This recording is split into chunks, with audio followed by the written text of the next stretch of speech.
नमस्कार। मैं आज डॉक्टर नीलाव आज फिर आपके सामने हाजिर हुआ हूँ एक नए टॉपिक पे चर्चा करने के लिए। आज का टॉपिक है रूमेटॉइड अर्थराइटिस, जिसे हिंदी में गठिया की बीमारी भी बोली जाती है। चूँकि ये काफ़ी बड़ा टॉपिक है, इसीलिए इसे दो हिस्से में हम डिस्कस करेंगे। आज हम डिस्कस करेंगे बीमारी के बारे में, उसके सिम्टम और उसकी डायग्नोसिस के बारे में। रूमेटॉइड अर्थराइटिस एक तरह की गठिया की बीमारी होती है, जिसे जो डिस्क्राइब करते हैं, हम बोलते हैं ये क्रोनिक बीमारी है। क्रोनिक बीमारी का मतलब कि एक बार जब ये शुरू हो जाता है तो पूरी लाइफ चलता है, यानी इसका इलाज भी पूरी लाइफ करना पड़ता है। सिस्टमिक बीमारी है। सिस्टमिक मतलब ये पूरे बॉडी को इफ़ेक्ट करता है, सिर्फ जॉइंट्स को ही नहीं। ये इम्यून डिज़ॉर्डर है, ऑटो इम्यून डिज़ॉर्डर है, यानी इसमें बॉडी अपने शरीर के पार्ट के अगेंस्ट में ही एंटीबॉडी बनाने लगता है और इसे ख़राब करने लगता है, और इसमें इन्फ्लामेशन होता है। ये इन्फ्लामेटरी डिज़ॉर्डर है।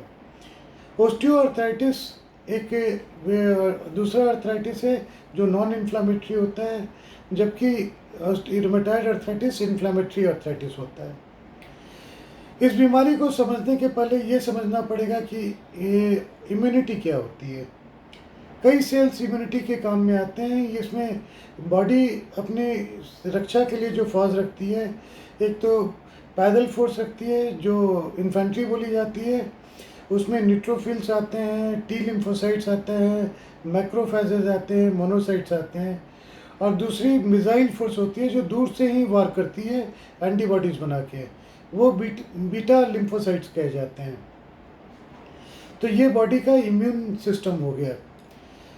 अब इसमें क्या होता है कि एक तो सबसे पहले ये जेनेटिक होता है। जेनेटिक का मतलब होता है कि जीन्स में कुछ प्रीडिस्पोजिशन होती है, कुछ जीन्स होते हैं जो हैप्लोटाइप्स बोला जाता है। HLA-DR4 या HLA-DR1 इनमें पॉजिटिव पाए जाते हैं। तो जब जेनेटिक प्रीडिस्पोजिशन होती है तो एक एक कॉज तो पता नहीं, लेकिन एक प्रिजम्पशन है, हाइपोथेसिस है कि बॉडी में कुछ बैक्टीरिया या वायरस या पैरासाइट्स का इन्फेक्शन होता है, तो उसके अगेंस्ट में बॉडी एंटीबॉडीज़ बनाना शुरू करती है। वो जो एंटीबॉडीज़ बनती हैं वो मैच करती हैं बॉडी के, एक झिल्ली होती है जो साइनोवियम कहा जाता है, या सिरोसल कैविटी की जो लाइनिंग होती है उसके सेल से। जब उसके सेल से वो जब मैच करती हैं तो बॉडी उसको भी एक फॉरेन बॉडी बनाना मानना शुरू कर देता है और उसके अगेंस्ट में एंटीबॉडीज़ बनाना शुरू कर देता है। चूँकि बॉडी की एंटीबॉडीज़ अब बॉडी के पार्ट पे ही इफ़ेक्ट करना शुरू करती है, तो धीरे धीरे कर सारा जॉइंट्स और बॉडी के पार्ट्स ख़राब होने शुरू हो जाते हैं। ये ऑटो इम्यून डिज़ॉर्डर कहा जाता है। अगर हम हड्डियों पे आते हैं, हम जॉइंट्स पे आते हैं, तो जिस जॉइंट्स में साइनोवियम होता है, साइनोवियम एक झिल्ली होती है जो प्रोटेक्शन के लिए होती है। तो ये जो ऑटो इम्यून कॉम्प्लेक्स होता है, ये जाके उन झिल्लियों पे बैठता है और झिल्लियाँ वो रिएक्ट करती हैं। तो साइनोवियम में दो तरीके की रिएक्शन होती है। एक तो उसकी साइज़ बढ़नी शुरू होती है। जब साइज़ बढ़ना शुरू होता है तो उसे पैनस कहा जाता है। वो जाके जहाँ जहाँ पड़ता है वहाँ वहाँ हड्डी को खाना शुरू करता है। इस तरीके से वो हड्डी को, जॉइंट को, टेंडन को, सबको डिस्ट्रॉय करना शुरू करता है। साथ में वो साइनोवियम फ्लूइड बनाना शुरू करता है, ज़्यादा जो साइनोवियल फ्लूइड कहा जाता है। उस साइनोवियल फ्लूइड में न्यूट्रोफिल्स भी होते हैं, टी लिम्फोसाइट्स भी होते हैं, मैक्रोफेजेस भी होते हैं। वो कुछ केमिकल्स बनाते हैं, जैसे interleukin 1, interleukin 6, tumour necrosis factor वगैरह होते हैं, जो अलग से जाके जॉइंट्स को डिस्ट्रॉय करना शुरू कर देते हैं और धीरे धीरे जॉइंट्स ख़राब होने शुरू हो जाते हैं। तो ये इरोजिव होता है। इरोजिव जो है अर्थराइटिस होती है, यानी जॉइंट को खाता जाता है, ख़राब करता जाता है। सिमेट्रिकल होता है, यानी बॉडी के दोनों तरफ होता है, बाएं तरफ भी होगा, दाहिने तरफ भी होगी, ये इसकी पहचान होती है। इसकी डायग्नोसिस कैसे होती है? इसकी डायग्नोसिस के 7 क्राइटेरिया होते हैं, और माना जाता है कि अगर 4 क्राइटेरिया, जो फर्स्ट 4 क्राइटेरिया अगर मैच कर जा रहे हैं तो इसे हम क्लिनिकली रूमेटॉइड अर्थराइटिस का नाम देते हैं। सबसे पहला क्राइटेरिया होता है स्टिफनेस, स्पेशली मॉर्निंग स्टिफनेस। सुबह जब सो के उठते हैं तो जोड़ों में जकड़ाव लगता है, या जब आप 1 घंटे से ज़्यादा कभी बैठ गए या रेस्ट ले रहे हैं, उसके बाद जोड़ों में जकड़ाव आना शुरू होता है। दूसरा क्राइटेरिया होता है कि 14 जॉइंट होते हैं सिमेट्रिकल, 7 बाईं तरफ 7 दाहिनी तरफ। 7 में से अगर 3 जॉइंट भी इन्वॉल्व होते हैं तो ये रूमेटॉइड आर्थराइटिस का शक होता है। वो 7 जॉइंट कौन कौन है? उंगलियों में ये प्रॉक्सिमल जॉइंट, जिसे पीआईपी जॉइंट कहा जाता है, ये इसकी इन्वॉल्वमेंट हो, या इस जॉइंट को जो एमसीपी कहा जाता है, मेटाकार्पल फेलिंजियल जॉइंट, या रिस्ट जॉइंट, या एल्बो जॉइंट, ये 4 जॉइंट हाथ के, या पैरों में घुटने का जॉइंट, नी जॉइंट, गिट्टे का जॉइंट, एंकल जॉइंट, या जहाँ से उंगलियाँ शुरू होती हैं मेटाटार्सोफेलिंजियल जॉइंट। जैसे ये कार्पोफेलिंजियल जॉइंट हुए, वैसे ही पैरों में मेटाटार्सोफेलिंजियल जॉइंट हुए। तो ये 7 जॉइंट लेफ्ट साइड के, 7 जॉइंट राइट साइड के, 14 में से 3 जॉइंट इन्वॉल्व होते हैं, तो ये सेकंड क्राइटेरिया होता है।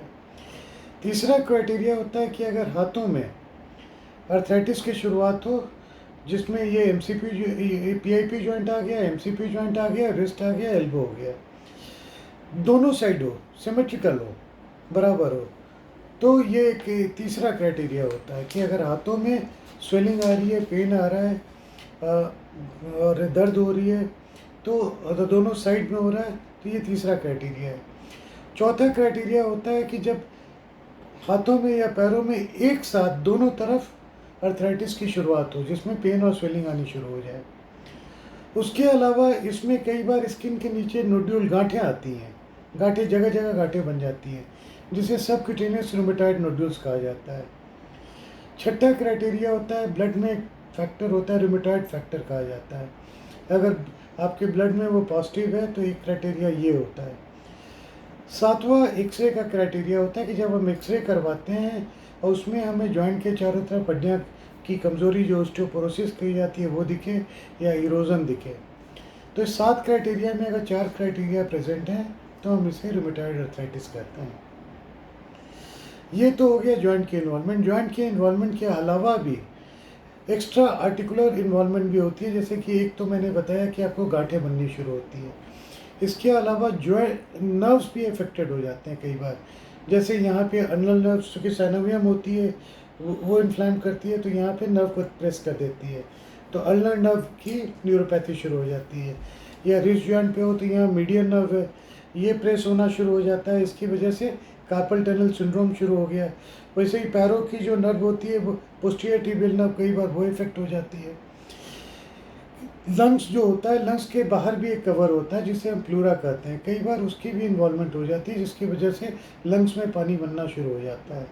उसी तरीके से हार्ट के बाहर भी कवर होती है, जो पेरिकार्डियम कहा जाता है, तो उसकी कई बार वो भी इन्वॉल्व हो जाते हैं, तो जिससे हार्ट पे प्रेशर आना शुरू हो जाता है फ्लूइड बनने की वजह से।